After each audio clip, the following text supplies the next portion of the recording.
My name's Luke Langsdale. I'm a 27-year-old film director. Last summer, I met the perfect girl. We fell in love and everything was wonderful. And then she left me. I'd never felt such emptiness before. I didn't know what to feel.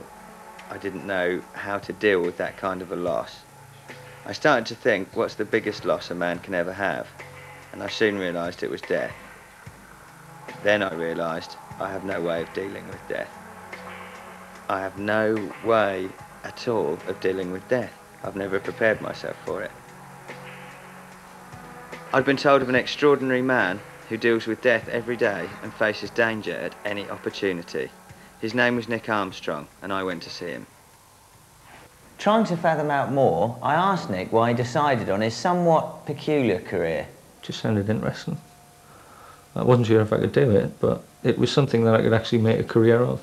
I went along for the interview, went back home and got phoned up and said that I had a job, so when I went back down to get measured up for my shooting things, they actually had somebody in then, and it was a case of getting used to it or losing out on a job which had just been offered. So yeah, I remember the name, I remember how he looked, everything like that.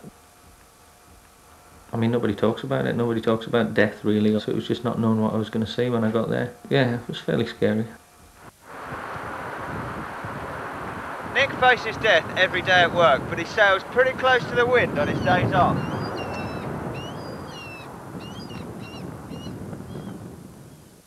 Do you think the things you do are dangerous? I don't know, it's safer jumping out of a plane than it is statistically landing in a plane, apparently.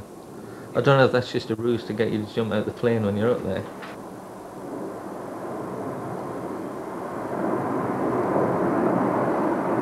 You see, I don't care what the odds are. I'm just not happy about dying, whether it's landing in or jumping out of a plane. There's just something about Nick that gives him a different perspective to me. Nick suggested it might be a good idea if I jumped in at the deep end, just as he had done at the beginning of his career. It's a mortuary that they use during the winter. They bring that in for a few months over the winter because it is our busiest period. With it before he ends up cold on the slab, he's got a list of things to do. I wondered if ticking off those tasks was his way of dealing with mortality. I mean, there's still quite a few things that I want to do, but I mean, I've done things like skydiving, mountaineering, scuba diving. I've trekked around China, Ecuador, South America. But there's still loads and loads of things that I want to do. For Nick's latest task, he was about to face one of the world's most deadly creatures. It'd be great that there's 10 of them there, so I'm definitely going to see them, whereas if you do it out to sea, you haven't always got that guarantee. So I'm just having a look through. There's some that suck the flesh off the victims, some that tear the flesh off. When you just see the pictures in a book, all you see is the teeth, but I haven't found human written down on any of the diets, so yeah, I should be alright. Fingers crossed while I've got them.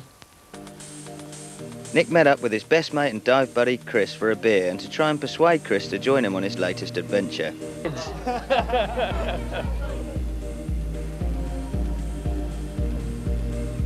There is a place in England actually, I saw it on the net, I can't remember who told us, from one of the dive shops, somewhere Ellesmere Port, Liverpool, sort of Cheshire way. Oh, it's only sort of a few hours down the road. I'm just gutted that we never managed to get her to do it in Ecuador.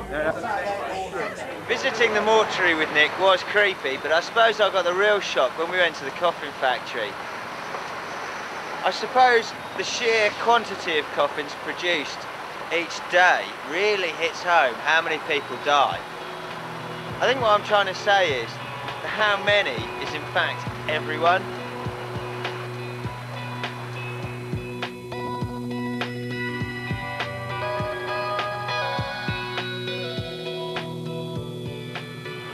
Yeah, it seems weird when you come in a place like this and you just expect to see sort of 5'8" and 6'2" coffins, but it's things like this that make the job hard. Especially for the lads that work for us that have got kids. When you think about somebody dying, you automatically think about somebody old or grandparents and things like that. When you get younger people in, it does make you stop and think. At my age, I can relate to what stage in life they're in, what they would have been up to at the weekend and things like that, and what they're going to be missing out on if they're older than you.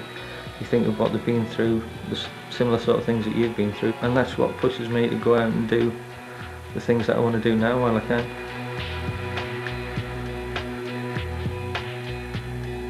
So, do you think that death is final?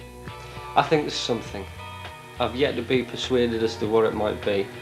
And working with religion and ministers quite closely, yeah, I can see they get a lot of comfort from it, and their parishioners get a lot of comfort from God. I'm not sure whether he's right for me at the moment. I might find them later on, or I might find somebody else. But I definitely think there's something there. I realised that this is what I wanted to do when I met the first family. I mean, the behind the scenes work, making up coffins and putting handles on and filling coffins out, and going to the hospital and bringing people into our care. You don't really start thinking about the enormous job that you do until you actually speak to the family and you realise that that's their father or husband or grandfather. That's when it hammers home and you realise that it's not your average job. It's something completely different. And if you, as I say, if you do think about it as a job, you're knackered from the start.